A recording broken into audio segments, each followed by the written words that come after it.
guys, gimana nih weekendnya? Aduh, weekend gue gak seru, mikirin mau ujian biologi. Gak ada yang masuk ke otak sama sekali. Hahaha, gimana kalau kita belajar bareng aja? Sempat nih sebelum bunyi bel, hitung-hitung kan pasti ingat nanti pas jawab soal. Nah, iya tuh, benar juga bro. Bener, materi ujian kita tentang sistem saraf kan? Gimana kalau kita cari masing-masing bagian, macam, dan fungsi sel saraf? Setuju, ayo. Weh, udah ketemu belum jawabannya? Biar langsung kita eksekusi aja nih. Udah bro, cool, tenang. Biar gua yang jelasin bagian pertama ya. Jadi, pada struktur sel saraf, terdapat beberapa bagian seperti badan sel, dendrit, akson, selaput mielin, sel safon, nodus Ranvier, hingga sinapsis. Pada bagian luar akson terdapat lapisan lemak disebut mielin, selaput pembungkus. Sel saraf mempunyai fungsi yang sangat penting bagi tubuh, yaitu mengatur aktivitas otot dan organ, serta menerima dan meneruskan rangsangan. Jadi, otak dan saraf adalah dua hal yang saling membutuhkan. Sel saraf memiliki tiga bagian utama, yaitu badan sel, dendrit, dan akson. Badan sel memiliki neofibril, yaitu serta serabut halus pada badan neuron yang berfungsi meneruskan jalannya impuls atau rangsangan. Dendrit adalah penjuluran bercabang dari badan sel yang berfungsi untuk menerima sinyal untuk diteruskan ke badan sel. Akson adalah penjuluran memanjang dari badan sel yang berfungsi untuk meneruskan sinyal-sinyal dari badan sel neuron yang lain atau ke efektor. Wah, ternyata saraf fungsinya emang banyak banget ya. Lu mau garin kalau sarafnya gue coba cabut satu? Wah, bisa KO gue. Hahaha, gue lanjut ya. Berdasarkan fungsinya, neuron dibedakan menjadi tiga macam, yaitu yang pertama neuron sensorik, yaitu neuron yang berfungsi untuk mengantar impuls dari reseptor ke saraf pusat.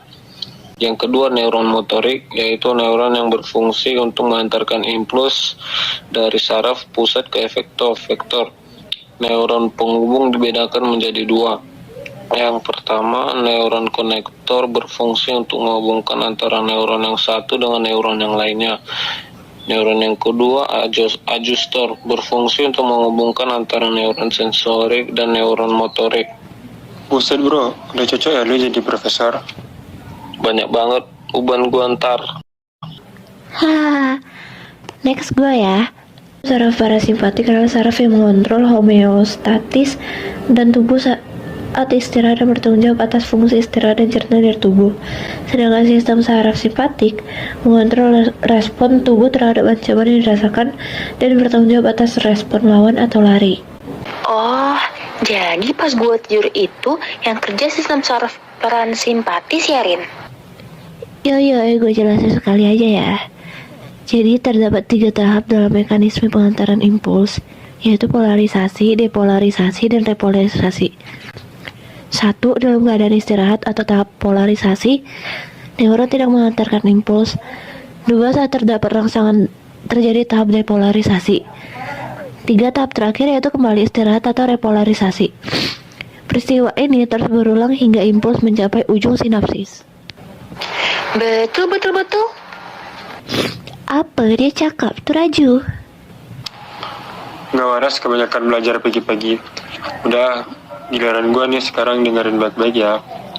Gua bakal jelasin sistem saraf kranial dan spinal dulu. Baru ntar jelasin bagian-bagian otak dan fungsinya. Jadi, saraf merupakan saraf yang secara letak berada di dekat otak dan terbagi menjadi 12 pasang saraf. Saraf spinal atau saraf spinalis adalah sistem saraf yang keluar dari sumsum tulang belakang yang merupakan bagian dari sistem saraf pusat manusia. Sumsum tulang belakang adalah lanjutan batang otak yang terbentang dari leher hingga pinggang. Jadi, apabila saraf spinalis ini tidak berfungsi, maka otomatis organ-organ tersebut juga tidak berfungsi. Wah, penting banget ya perannya ternyata dalam kerja tubuh. Iya dong bro, badan bisa bergerak karena adanya rangsangan saraf. Iya benar. Akila gimana nih? Giliran gua nih, perbedaan gerak biasa dan gerak refleks ada pun perbedaan dari gerak sadar dengan gerak refleks ialah 1. Jenis rangsang. Jenis rangsang yang datang akan menentukan proses selanjutnya dalam pusat saraf. Rangsangan yang bersifat berbahaya atau tiba-tiba pada umumnya akan direspon secara cepat sehingga termasuk gerak tersebut. Kedua, respon. Perbedaan selanjutnya ialah kecepatan respon yang diterima. Ketiga, pusat kendali, yaitu kecepatan respon yang diberikan pada gerak refleks dan sadar berbeda. Hal ini karena pusat kendali gerak sadar ialah otak, sementara gerak refleks akan diolah melalui sumsum tulang belakang atau telengkung refleks. Ada juga nih beberapa gangguan yang mungkin terjadi pada sistem saraf antara lain. 1. Meningitis. Meningitis atau radang selaput otak adalah salah satu jenis penyakit saraf yang kerap dialami seseorang terutama pada bayi, anak-anak, dan remaja. Ketiga, stroke. Stroke merupakan salah satu penyakit tidak menular penyebab kematian terbesar di dunia dan termasuk di Indonesia. Penyakit saraf ini terjadi karena terganggunya pasokan darah ke otak akibat penyumbatan atau pecahnya pembuluh darah. Ketiga, multiple sklerosis. Penyakit sklerosis ganda atau multiple sklerosis adalah jenis penyakit saraf yang berisiko tinggi mengenai otak dan sumsum tulang belakang. Keempat dan terakhir yaitu Bell's palsy.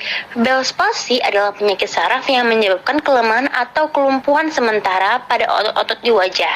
Kondisi ini terjadi ketika saraf perifiser yang mengontrol otot wajah mengalami peradangan, pembengkakan, dan atau penekanan. Oh iya ya, sekarang gue paham nih. Sekarang udah mau bunyi bel. Ayo duduk di tempat masing-masing sekarang. Ya, thanks ya guys.